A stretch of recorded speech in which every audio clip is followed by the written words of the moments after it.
আসসালামু আলাইকুম বন্ধুরা, আজকে আমরা রান্না করবো হচ্ছে খলিশা মাছ দিয়ে মিষ্টি কুমড়া। তো প্রথমে আমরা মাছগুলোকে ভালো মতো ভেজে নেবো। তো আপনারা ভাজার প্রসেসটা দেখতে থাকেন।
মাছগুলো ভাজা শেষ হয়ে গেলে এরপর আমরা মিষ্টি কুমড়া ভেজে নেব ভালোভাবে।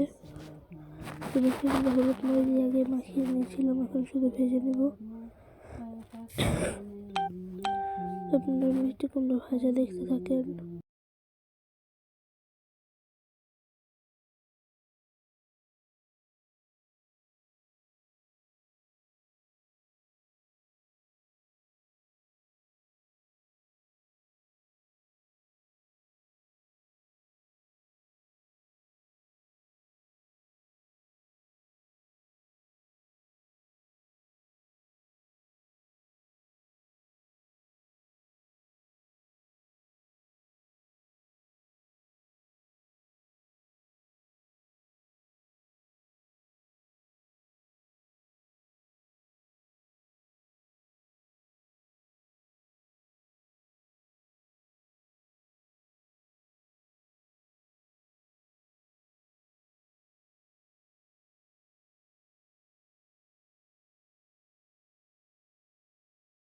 মিষ্টি কুমড়া ভাজা শেষ হয়ে গেলে এর মধ্যে পেঁয়াজ কুচি দিয়ে দেবো, এরপর কাঁচামরিচ কুচি দিয়ে দেবো। এরপর এটাকে ভালো মতো নেড়ে নেব।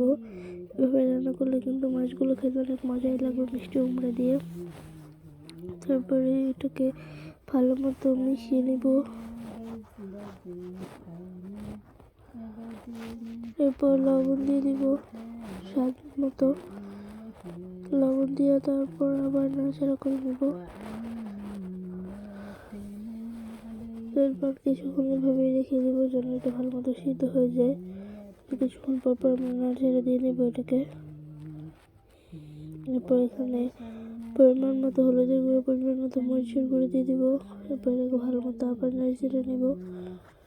এরপর এখানে আমাদের মিষ্টি কুমড়াগুলোকে দিয়ে দিব, দিয়ে আবার নাড়াচাড়া নেব মিষ্টি কুমড়াগুলোকে দিয়ে। তারপর দুটো টমেটো দিয়ে দিব, টমেটো কেটে। টমেটো দিলে শীতের সময় খাবারগুলো অনেক বেশি মজা হয় খেতে। তো এরপর একটু পানি দিয়ে দিব কিছু ঝোলের জন্য। তো এরপর আমাদের মাছগুলো দিয়ে দেবো একটা একটা করে। মাছগুলো নিয়ে কিন্তু খলসা।